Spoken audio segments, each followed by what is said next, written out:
quero convidar você para a 1 João 9. Vamos comigo então. O tema dessa semana é Seja Livre. 1 João 1,9. Nós estamos encerrando então esse mês do propósito do serviço com esse tema de hoje, Seja Livre. 1 João 1,9 diz: se confessarmos os nossos pecados, Ele é fiel e justo para perdoar os nossos pecados e nos purificar de toda injustiça. Essa é a palavra de Deus. Quando a gente vai ler essa palavra liberdade ou libertação, no grego ela tem uma noção de nos dando o entendimento como se fosse assim, não mais responsável de tal situação. Essa noção de libertação, de liberdade, que essa pessoa ou esse ser que agora foi liberto, ele não está mais responsável, obrigado a essa situação. Ele está isento, ele está liberado, ele não está mais obrigado a tal responsabilidade, ele não está mais atrelado a um contrato que ele estabeleceu, ele está liberto disso. No grego, essa noção de liberdade nos dá entendimento disso, que agora nós não temos mais a responsabilidade com tal obrigação. Nesse caso aqui, a própria escravidão. Já no hebraico essa noção, isso no grego, já no hebraico, eu gosto muito de entender as palavras no hebraico, porque elas são mais amplas. Você tem uma ideia, já no hebraico dá a noção de não mais estar engolido. Já a pessoa não está mais engolida, ela não está mais oprimida, subjugada por uma situação. A liberdade tem a ver com esse sentimento de não mais se sentir oprimido, porque algumas pessoas podem estar libertas fisicamente. Você olha e você vê o ser humano indo e vindo, e você diz: essa pessoa está livre, está liberta. Nós vivemos em um país com uma liberdade de expressão. Eu sou liberto, não sou escravo de nada, não sou escravo de nada. Veja, eu vou e venho, eu decido as minhas ações. Mas quando você vai conviver com essa pessoa, você vê que ela é escrava, ela é oprimida, é uma pessoa que não tem paz, é uma pessoa que não tem alegria.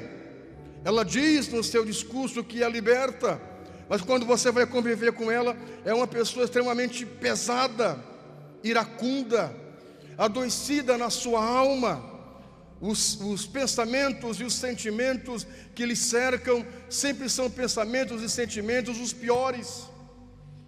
Então esta pessoa está engolida, está oprimida, ela não está liberta. E é exatamente isso que nesta noite eu gostaria de partilhar com você, que hoje em Cristo Jesus, você e eu não estamos mais engolidos.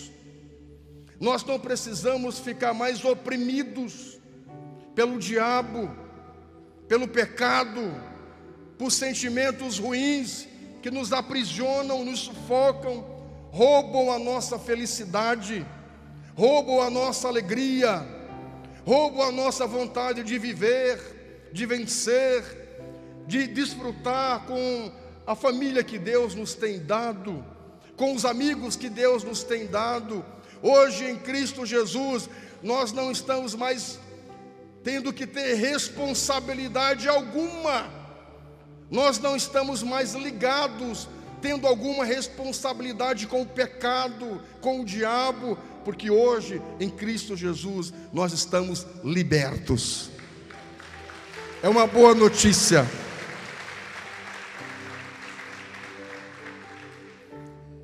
Agora veja, por que Jesus veio nos libertar? Por que Deus deseja que o homem seja livre? Pelo menos por um motivo inicial, porque o seu plano original era proporcionar ao homem liberdade. Isso é uma pregação que vamos, daqui a alguns dias, estar pregando. Foi muito bom ontem o nosso jantar dos apaixonados. Quem estava ontem? Show, não é? Alto nível. Eu confesso que todos os jantares, eu não me lembro de ter ficado até o final, porque se estende, né? Sempre vai até às 11. E 11 horas já está me direcionando a Alameda D. Número 17. Queridos, mas ontem foi um negócio tão bom, tão livre, tão solto, que era 11h40 e nós estávamos ali. Eu até estou um pouco rouco, de tanto dar risada, de tanto brincar com os irmãos que ali estavam. Veja como o ambiente é tão agradável, tão gracioso. Além da comida do buffet SL, estão aqui o buffet SL, não? O melhor buffet da cidade, não é? Além da comida saborosa, gostosa, divina, gloriosa, eu acho que Maná beira a comida do Sandy e da Laura, só pode. Maná deve beirar isso. Você não sabe o que é Maná, como a comida do Sandy e da Laura, vocês vão saber mais ou menos o que é. Deve ser, é um negócio divino. Essa comida agradável, um ambiente muito solto. Que coisa boa, nós ficamos até 11h40, porque estava tão bom, tão gostoso, pessoas agradáveis, um ambiente muito bom. E nós falamos uma coisa muito importante na nossa fala, que a pastora trouxe ali juntamente comigo, acerca dos casais, dessa liberdade com responsabilidade. Nós vamos daqui a alguns dias pregar sobre isso e vamos pregar juntos, ok? Você não vai escapar, nós vamos pregar nós dois, como fizemos ali. Essa liberdade com responsabilidade. Algumas pessoas, elas dizem que quando elas entram no casamento, elas entram para uma prisão, e na verdade não pode ser assim. Às vezes alguns casais, eles estão numa simbiose tão grande, que a gente não sabe quem é um, quem é outro. Isso é um problema. Alguns estão casados, a gente não sabe quem é a irmã e o irmão, é uma simbiose tão grande, que um ele interfere na vida do outro, e aí não há liberdade um do outro. Por exemplo, há pessoas que a gente conhecia, quando solteiro ou quando namorava, até quando namorava, era uma pessoa risonha, sempre expressiva, risonha, tal. Depois que casou, o marido disse: não quero você assim, eu sou mais contido, eu quero você quieta. Como assim? Não, mulher minha não fica rindo. Começou. Agora essa pessoa, ela não consegue brincar, ela não consegue rir, porque o marido não gosta disso. Esse casamento então se tornou uma prisão, e não pode ser assim. Eu conheço pessoas que elas dizem, e conheci pessoas literalmente dizer: nós nunca discutimos, pastor. Que bom, parabéns. Nunca discutimos. A gente vai conviver com uma pessoa, a mulher vai falar: só um pouquinho, que eu estou falando agora. Mulher, vai lá, me traz isso, me traz aquilo, me traz aquilo. A mulher vai dar uma opinião: não, você não tem opinião. E a mulher, como não diz nada, é claro que não brigam. Se ela não tem liberdade para dizer nada. Você me entendeu? É óbvio que aí há alguém oprimido. Queridos, até mesmo no casamento somos chamados para viver com liberdade e com responsabilidade. Às vezes fica tão fundido um ou outro, que a pessoa não consegue ser o que ele é, porque se obriga ao outro. É óbvio que eu me visto para a minha mulher e ela para mim. Quando eu me visto, eu digo: o que você acha? Não está legal essa roupa, ok, a sua opinião para mim é válido, mas nunca eu posso colocar uma roupa que eu goste. Por que eu tenho que ser colorado? Porque ela é. Porque ela é. Por que eu não posso ser gremista se ela sendo do Grêmio ou vice-versa? Não, tem que ser porque eu sou, quero que você seja assim. Sabe, queridos, até nesse sentido, algumas pessoas, elas interpretam a Bíblia erroneamente. Algumas pessoas, elas dizem: a mulher, ela é, não é subjugada ao marido, como é que é? Submissa ao marido. E algumas pessoas dizem: então você é submissa a mim, você tem que fazer tudo o que eu digo, você é minha escrava. Ops, mulher aqui não tem vez. Como assim? Por outro lado, essa liberdade que a mulher conquistou, muitas vezes a mulher não sabe o seu lugar e o homem não sabe o seu lugar também. E esse homem agora não faz nada sem que a mulher determine que ele faça. Eu conheci uma pessoa que tudo que eu convidava ele dizia: vou ter que perguntar para minha mulher, para jogar, para pescar, para pregar, tudo a mulher tinha que dar o aval. Parabéns. Como assim? Ele não podia fazer nada sem que a mulher determinasse que ele fizesse. Que casamento é esse? Que homem que não entendeu o seu lugar de sacerdote. Veja, queridos, como a liberdade ela é muito ampla. A pessoa não pode dar a sua opinião naquilo que ela presume, pensa em fazer. É uma coisa que daqui a alguns dias nós iremos tratar isso com todos nós, e vamos crescer e aprender com isso. Digam amém. No aspecto espiritual, o plano de Deus era que o homem vivesse em liberdade. É tão tal que Deus o diz: você vai comer de tudo, tudo é seu, mas tenha responsabilidade, você não vai comer desse fruto. Você é livre, fique à vontade.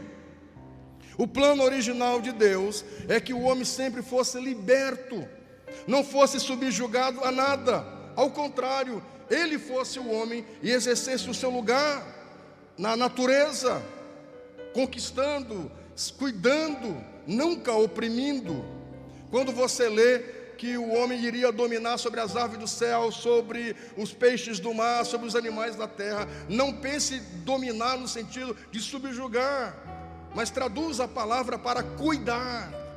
Cuidar das aves do céu, cuidar dos peixes do mar, dos rios, cuidar dos animais da terra. E Deus deu a esse homem esta liberdade para fazer tudo isso. Deus sempre volta no seu plano original. Deus sempre volta no seu plano original. E o plano original de Deus é que o homem fosse liberto, que nenhuma força externa exercesse sobre o homem essa influência e lhe trouxesse opressão.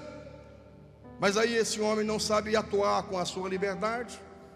Esse homem não compreende o nível de liberdade que Deus lhe deu, dá lugar ao diabo, e agora o homem passa a ser dominado pelo pecado, pelo diabo. E é o diabo que escraviza o ser humano, é o diabo que escraviza a mente humana. Queridos, todas as pessoas fora do ambiente de Deus, da vontade de Deus, são escravizadas pelo diabo. Mesmo aquelas mentes mais inteligentes, há forças malignas oprimindo suas vidas. Você vê grandes líderes, se olha, por exemplo, o próprio Hitler. Por trás havia uma força opressora dominando Hitler, para que ele fizesse tudo o que ele fez. Hitler chegava a ter ataques terríveis, ficava possesso. Você olha, por exemplo, Júlio César, o grande general romano, que a partir dele é dado esse título para os demais governadores ou líderes de Roma. César, em alguns momentos, ele caía epilético, oprimido pelo diabo. O homem que conquistou toda a Gália e metade da Europa, mesmo assim era oprimido por demônios. Situações terríveis, excessos de fúrias que lhe consumia. Muitas mentes inteligentes e geniosas, fora do ambiente de Deus, são oprimidas por causa do diabo, por causa do pecado. Quantos lares você olha e aparentemente tudo é belo, tudo é lindo, mas muitos é só uma fachada. Dentro dessa casa a opressão, a perturbação, a tristeza, a angústia. Se não for Deus que entre nesta casa com a sua luz, com o evangelho libertador, essa vida, esse lar vai viver permanentemente oprimido. O pecado nos faz fazer coisas que não queremos fazer. Nós estamos fora de Deus, ligados ao pecado, levados, a Bíblia diz, como ovelha sem pastor, andando por aí sem direção, engolidos pelo pecado, pela escravidão.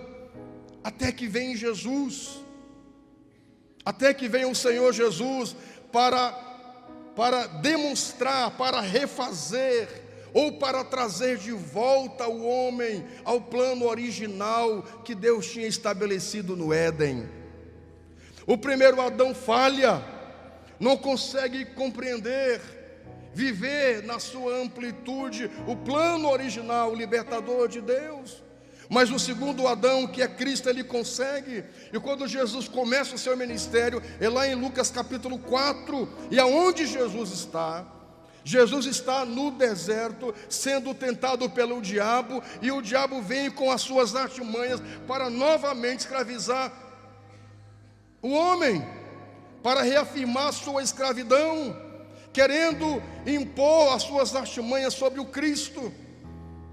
Mas Jesus vence o diabo. Jesus não está conectado ao pecado, ele está conectado ao Pai. Ele diz: eu e o Pai somos um.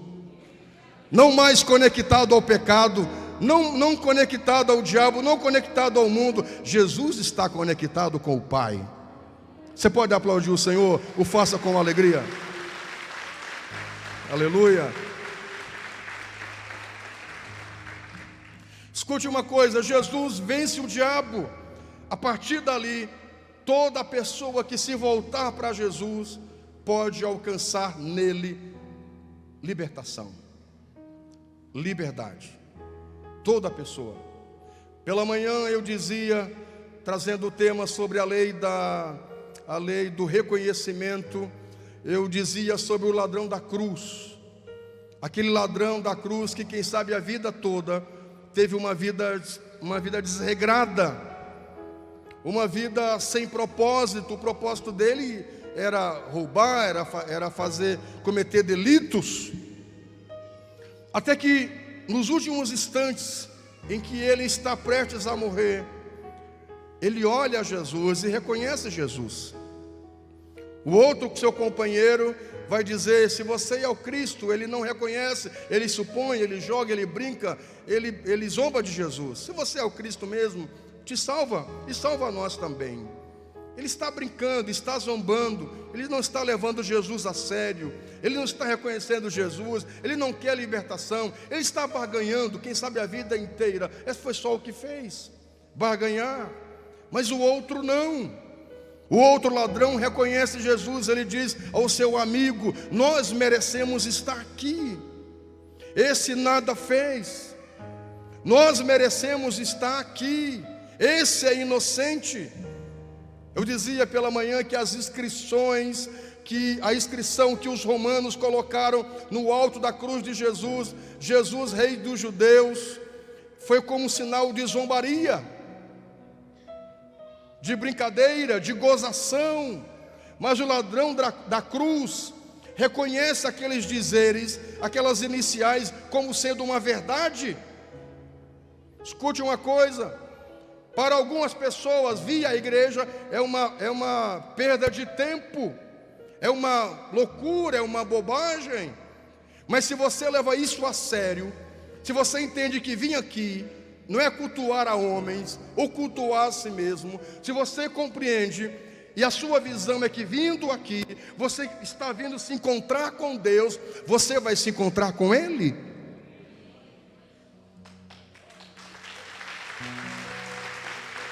Aleluia. Para algumas pessoas pode ser bobagem, perda de tempo. Num domingo à noite, eu dizia pela manhã que alguém que se levanta de manhã cedo para vir cultuar a Deus, ele diz: eu poderia estar em casa dormindo um pouco mais. Se ele prefere dormir, o máximo que ele vai ganhar é algumas horas de sono a mais. Quem prefere estar em casa dizendo: eu vou ficar em casa tomar o meu chimarrão, a sua recompensa é só um chimarrão. E quando alguém prefere vir à casa de Deus, vir buscar a Deus, a sua recompensa, o seu galardão é Deus, é a bênção de Deus, é o milagre de Deus, é o mover de Deus. Então escute isso hoje da parte de Deus, querido. Sua vinda a esse lugar de verdade não é em vão, se a sua intenção aqui é Deus. Se você está dando a Ele crédito, é isso que importa. Se você o reconhece nesta noite, um efeito poderoso Ele vai fazer na sua vida. E a irmã que testemunhou ontem dizendo: toda vez que eu venho à igreja e recebo a palavra, Deus fala comigo. Mudanças poderosas aconteceram na minha vida a partir de que venho à igreja, venho cultuar a Deus, e cada palavra, cada culto é renovador, é transformador, é glorioso. Vejo Deus falar comigo. Se você de verdade atribui isso a Deus, a sua vinda ao culto, prestar um culto a Deus, é impossível sair desse lugar não sendo alcançado pela mão poderosa de Deus, pela mão poderosa do Senhor. Digam amém. Escute uma coisa, queridos, é exatamente nesse sentido que o Senhor Jesus veio proporcionar a nós liberdade, libertação. Jesus consegue trazer o homem de volta a Deus, e Ele o faz no começo do seu ministério, lá no deserto, e Ele demonstra no final do seu ministério. O segundo ladrão da cruz diz: eu reconheço o Senhor, nós merecemos estar aqui, o Senhor não. Senhor, lembra-te de mim quando o Senhor estiver no seu reino. Lembre-se de mim. As palavras daquele homem são palavras que demonstram o que estava escrito. Para ele era uma verdade. Jesus era o rei, e Jesus tinha um reino. Olha que verdade. Jesus, para ele, era o rei. Não era um condenado como o seu colega e ele que ali estavam. Jesus era o rei, e Jesus tinha um reino, e que ele iria para o reino dele. Jesus afirma essa palavra dizendo: hoje, hoje mesmo estarás comigo no paraíso, hoje mesmo estarás comigo no meu reino. Jesus começa, Jesus termina levando o homem de volta a Deus. Para algumas pessoas era só mais um indivíduo crucificado, mas para aquele homem era o rei que tinha um reino, e queria para o reino, e que poderia levá-lo.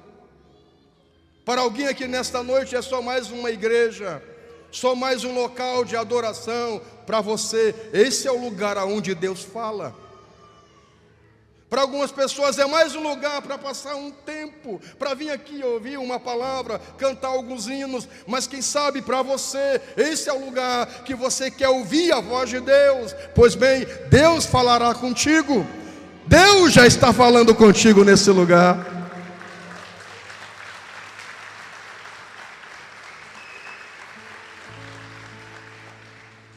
Descansa no Senhor e faz o bem, os teus dias serão acrescidos na terra. Escute uma coisa, queridos, pelo menos a segunda coisa, porque eu entendo que Deus trouxe ao homem essa liberdade, essa libertação, nos tornou livres. Primeiro foi porque Deus tinha o plano original, então Deus queria que o homem voltasse a esse plano original. Depois, para que o homem pudesse em Cristo Jesus receber a vida eterna. Nós somos livres para recebermos a vida eterna, porque no pecado nós não teríamos vida eterna, nós teríamos condenação eterna. Eu dizia pela manhã de que uma pessoa boa não faz dela uma pessoa salva. Uma pessoa de uma boa conduta, de um bom caráter, não faz dele uma pessoa salva. O que fará desta pessoa salva? Ele entregar sua vida a Jesus, sua vida ao Senhor. Nesse mundo, essa pessoa pode ser uma pessoa exemplar, mas da forma que vive não é um candidato para os céus. Para acessar os céus e Cristo, ele precisa reconhecer Jesus como o Senhor da sua vida. É por isso, amado, que pessoas que você conhece e eu, que são pessoas boas, que nós dizemos a elas, e para algumas outras pessoas: fulano só falta aceitar Jesus. Fulano só falta aceitar Jesus. É uma pessoa boa, maravilhosa, de bom coração, só falta aceitar Jesus. É exatamente essa pessoa que precisamos pregar para ela, Jesus para elas, apresentar Jesus para elas, porque elas se acham tão boas que elas não precisam de Jesus, e são as que mais precisam. Elas se acham tão boas, tão favoráveis, tão limpas, tão puras, tão honestas, que não precisam vir à igreja. Elas se acham tão santas, tão boas, que é um grande risco para o inferno, e sem Jesus elas irão. Qual é a garantia que alguém vai para o céu? Se entregou sua vida genuinamente a Jesus, ao Senhor.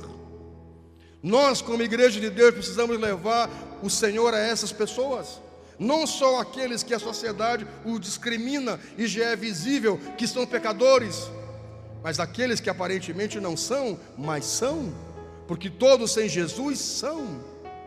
Destituído está todo homem da glória de Deus, da graça de Deus, carente de salvação.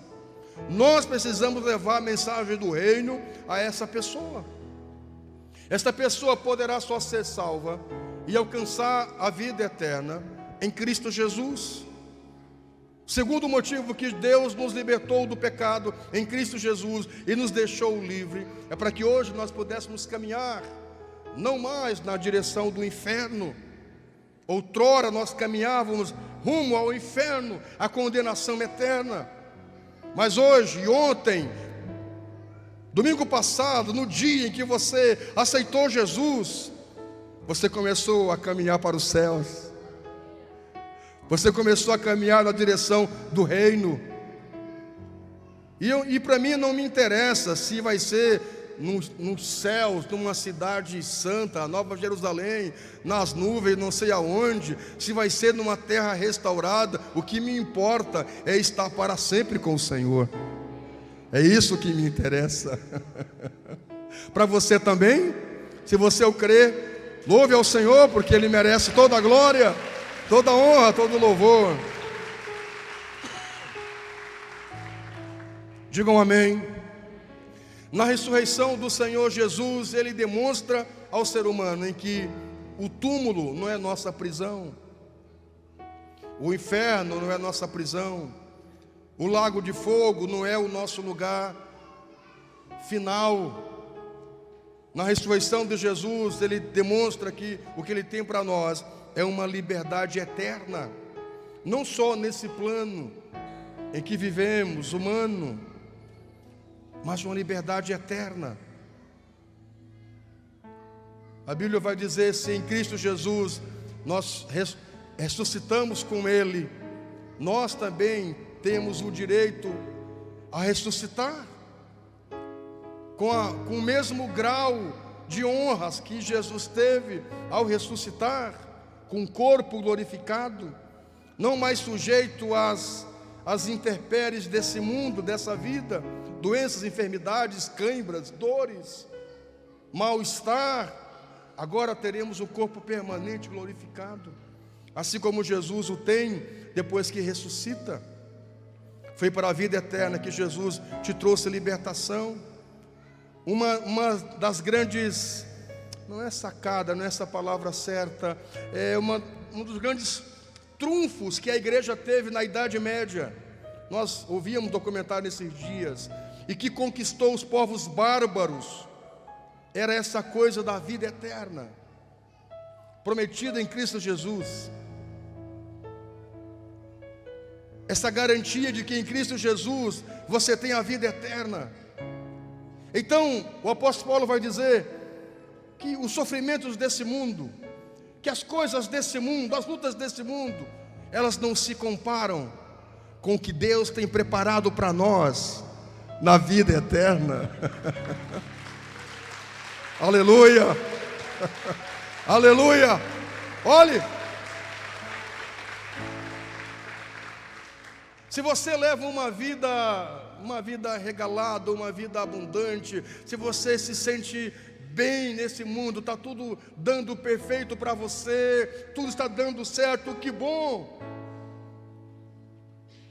Mas estar com Deus não se compara. A vida eterna não se compara. Se você acha que sentar e comer um bom X é uma das coisas boas desse mundo, uma boa pizza, um bom peixe, um bom churrasco, sentar e tomar um bom chimarrão com a cabeça descansada, e você diz: oh, que coisa boa! Beijar a mulher que Deus te deu, aquele beijo para arrancar o beiço, você diz: oh, glória, e boca maravilhosa.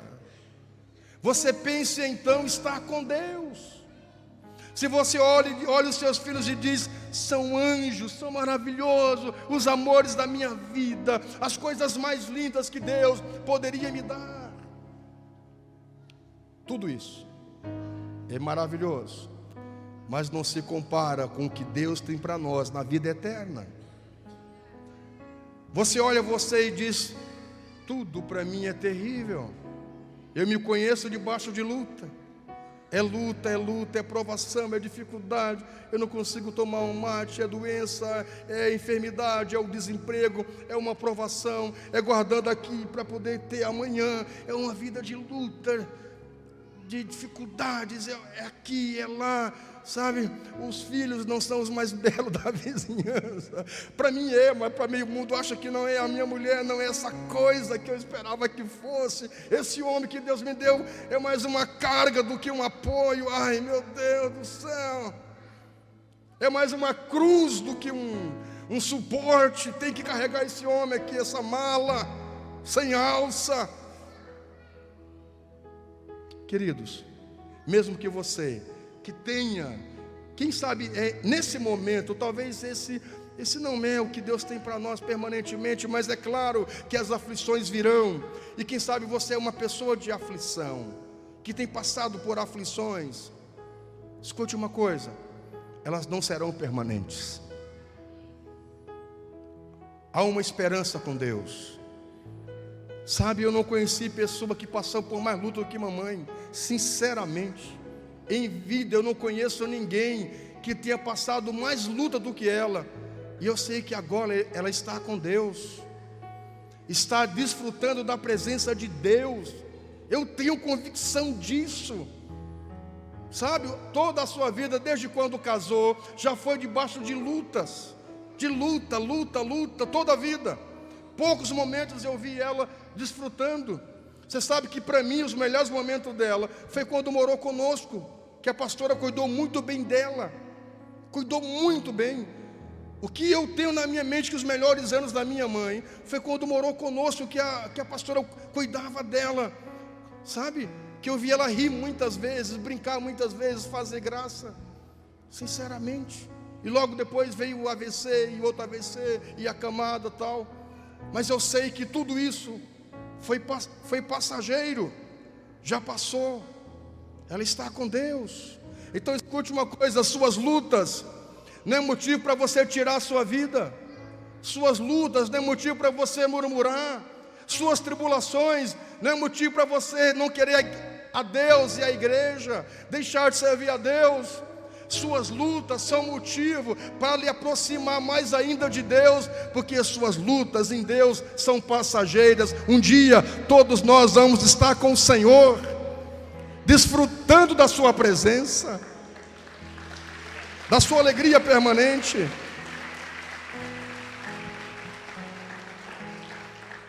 Digam amém. Às vezes, amados, temos uma vida assim com lutas, e aí nós achamos que Deus não está nos cuidando, e Deus está. É a história do menino que chegou lá na fazenda de um amigo, e junto com a família, e aí tinha um lago imenso, e ele chegou, tirou a roupa e se jogou no lago, porque queria tomar um banho. A família foi chegando depois, a mãe, as pessoas, os amigos, e o menino se jogou no lago e começou a nadar. E antes que ele percebesse, um jacaré pegou no pé dele. E quando o jacaré pegou no pé dele, o rapazinho, o menino se jogou e foi para a beirada do açude, do lago. Aí quando a mãe dele viu aquela situação, as pessoas ficaram paradas. E algumas pessoas reagem assim, no meio do embate, alguns congelam, alguns paralisam, outros têm ação de se movimentar, um desmaio. A maioria ficaram parados sem saber o que fazer, e a mãe pulou no filho e agarrou nas mãos dele, e começou uma luta com aquele jacaré. O jacaré puxava e a mãe puxava, e a mãe batia na cabeça do jacaré e puxava a criança, até que com muita luta ela conseguiu tirar o menino. Rasgou todo o pé do menino. Levaram para o hospital. Foi notícia na cidade o heroísmo da mãe e a salvação do filho do crocodilo, do jacaré, que era certo que não iria sobreviver, o jacaré iria pegá-lo. Chegou um repórter para cobrir a situação ali, todo o episódio, as câmeras tal. E aí o repórter, depois de fazer a entrevista, copilar, tal, anotar, e aí mandou a câmera filmar ali. Aí disse: mostra para mim seus pés, como é que ficaram? E o menino levanta os pés, tirou as ataduras, já tinha passado dias, tinha as marcas do jacaré nos pés. Ele disse: nossa, meu Deus, que coisa! Ele disse: mas isso não é tudo, diz o menino. Isso não é tudo. Olha os meus braços. Aí tirou a blusa, tirou a roupa, o roupão que estava, e mostrou as marcas das unhas da mãe dele. E diz: olha aqui, isso não é tudo, mas olha as marcas que a mamãe fez dos meus braços para me salvar. Essas marcas vão me acompanhar por toda a vida. Quando eu olhar para essas marcas, eu vou me lembrar da mãe que eu tive, que não teve medo de colocar suas mãos na boca do crocodilo, e mesmo me machucando, foi necessário me machucar para me salvar. Na vida nós temos as nossas marcas. Paulo diz que carregava as marcas de Cristo. Foi necessário. Quem sabe hoje você está cheio de marcas, mas são essas marcas que você olha e diz: se eu as não tivesse, quem sabe onde eu não estaria hoje. Jesus permite suas marcas. Às vezes na vida cristã nós passamos por lutas, e Deus nos pega e nos segura tão forte da boca do diabo, que às vezes é necessário que Ele faça marcas em nós. Mas são essas marcas que demonstram que Ele nos ama. Se você está no seu corpo, no seu espírito, marcas, e você diz: eu tenho servido a Deus, mas tenho algumas lutas, chateações, incomodações, quero deixar. Não deixe. Essas marcas na sua vida espiritual é as marcas do amor de Deus, cuidando de você, dizendo que Ele faria de tudo para salvar você. Carregue as marcas de Cristo, porque é um sinal do seu amor para com a sua vida. Você pode aplaudir o Senhor? O faça com alegria.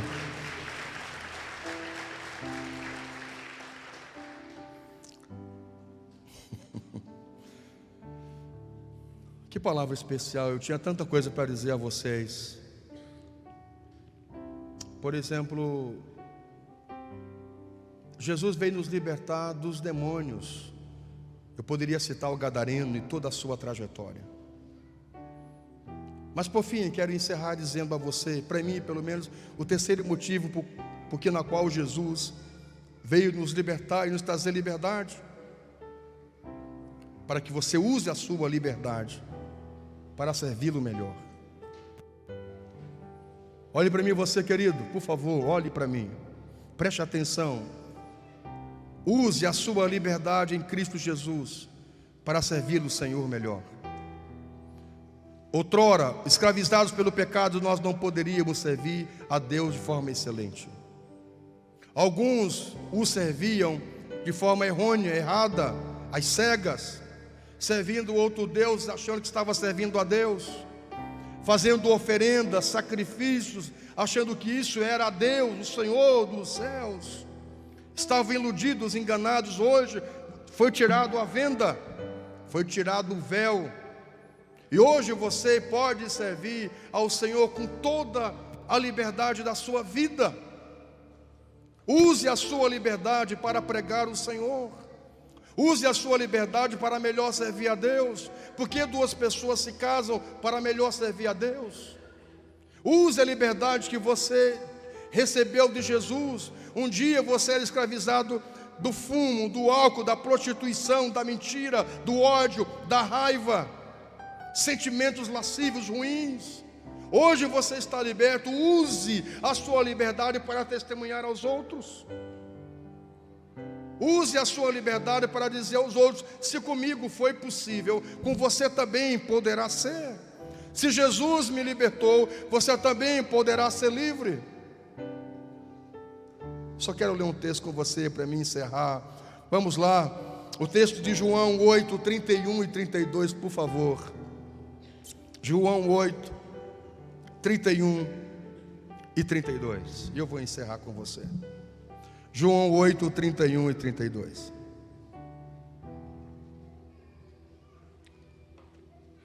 Olha o que diz. Disse Jesus aos judeus que haviam crido nele: se vocês permanecerem firmes na minha palavra, verdadeiramente serão meus discípulos, e conhecerão a verdade, e a verdade vos libertará. Eu quero convidá-lo para Gálatas capítulo 5, versículo 1. Gálatas capítulo 5, versículo 1. Foi para a liberdade que Cristo nos libertou. Portanto, permaneçam firmes e não se deixem submeter novamente ao jugo da escravidão. Olhe para mim vocês, eu vou encerrar. Houve um momento em que o povo hebreu que saiu do Egito quiseram voltar para o Egito. Você está livre, não queira voltar para o mundo. Não há espaço no mundo. Eu às vezes não entendo por que as pessoas se desviam. Elas voltam para o vômito. Elas voltam para a mesma vida sem propósito. Eu não entendo isso. Use a sua liberdade para servir a Deus. Não queira voltar para o mundo. Não queira voltar às práticas judaizantes. Houve um momento em que a igreja em Cristo, agora em Cristo, igreja do Senhor, queriam praticar as mesmas práticas dos judeus, do judaísmo. Eu não sei por que alguns irmãos cristãos querem usar o talite, o kippar. Não é eu cobrindo a minha cabeça, como pensam os judeus, que isso vai me aproximar de Deus. É o meu coração. Não é o talite que vai me acobertar para ter acesso ao Senhor. Não é isso, isso é um rito judaizante, do judaísmo. Eu sou igreja. Não tem por que circuncidar os homens novamente. Isso é coisa do judaísmo. A igreja não precisa fazer isso. Não tem por quê. Nós não precisamos voltar a algumas práticas outrora que Jesus já nos libertou delas. Nós não precisamos mais, queridos, querer voltar para o mundo. Você está liberto hoje, siga para frente. Siga em Cristo. Não pense que no mundo era melhor, tinha melhores amigos, era uma vida melhor. Não há vida melhor a não ser em Cristo, no Senhor. Use a sua liberdade para melhor você servir a Deus, para ganhar as pessoas para o Senhor. Você é livre, querido. Você não precisa mais estar dominado pelo pecado, pelo diabo, pelos demônios, pelo mundo. Hoje você pode escolher. Eu gosto muito dessa fala de Josué que diz ao povo: escolham hoje. Vocês querem servir os deuses das nações ou vocês querem servir o Senhor? Eu não sei o que vocês querem, diz Josué a Israel. E ele afirma dizendo: eu não sei o que vocês querem, mas eu sei de uma coisa: eu e a minha casa serviremos ao Senhor. Josué era um homem que tinha em Deus a sua liberdade, entendia disso. Josué um dia foi escravo no Egito, não queria voltar a isso. Estava agora na terra prometida, então ele dizia: Eu decidi isso, querido. Você chegou até aqui. Não queira sair da igreja, não queira sair dos planos, dos propósitos de Deus, voltar à escravidão. Por quê? Você está livre. Você está livre. Você está liberto. Você é uma nova pessoa hoje. O diabo não pode dominar sua mente, não pode dominar sua casa, não pode dominar sua família, não pode dominar seu ser, porque hoje você tem Cristo Jesus na sua vida.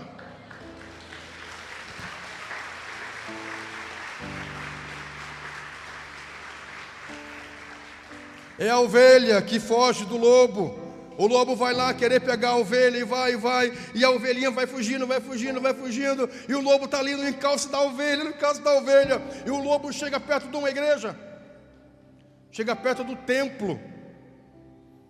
Quando a ovelhinha chega perto do templo, o lobo diz: você não tem escapatória. Se você vir para mim, eu vou lhe comer, e vou lhe comer bem devagarinho, bem sádico o lobo. E se você ficar, o sacerdote vai sacrificar você, porque é o que eles fazem aí. A ovelha diz: eu preciso ser uma oferta ao Senhor do que ser comida de lobo. Eu prefiro ser uma oferta ao Senhor do que ser comida de lobo. Irmãos, eu prefiro estar na igreja, servindo a Deus na minha comunidade, na igreja, mesmo com todos os dilemas, do que fora dela. Sinceramente, eu prefiro servir a Deus, ser uma oferta ao Senhor na sua casa, no seu templo. Como diz o apóstolo Paulo diz que ele era uma oferta ao Senhor. Eu prefiro ser uma oferta ao Senhor, estar servindo a Deus na igreja, mesmo com todos os dilemas que a igreja tem, do que ser um desigrejado. Estar em casa criticando a comunidade e a igreja e não fazendo nada para ajudá-la.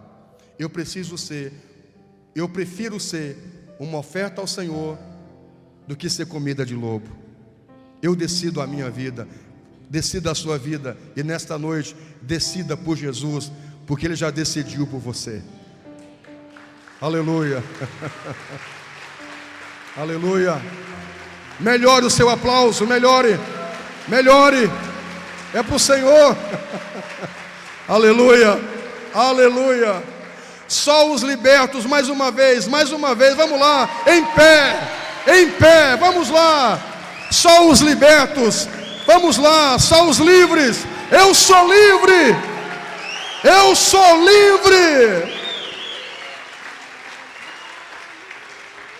Você lembra do encontro da nova vida? Eu sou livre. Digam amém. Você é livre, querido. Você não precisa estar aprisionado ao jugo nem do diabo e nem de ninguém. Amém? Vamos orar ao Senhor, oh amado Deus.